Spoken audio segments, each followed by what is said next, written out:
Hivi ni vipele ambavyo vinakupata na kutokea sehemu za siri.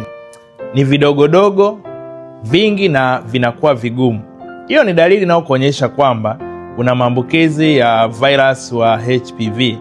Lakini kama umeona umepata vipele mithili ya malengelenge, yani vinavyotoa majimaji na unapata miwasho mikali zaidi, kumbuka kwamba hayo ni maambukizi ya virus wa herpes ambao wamekushambulia.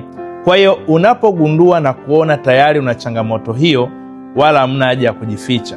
Tafuta suluhisho mapema kwa ajili ya kutibia changamoto hiyo kabla ya kuendelea kumwambukiza mwenzako au mwenza wako, anaweza kuwa mume wako au mke wako.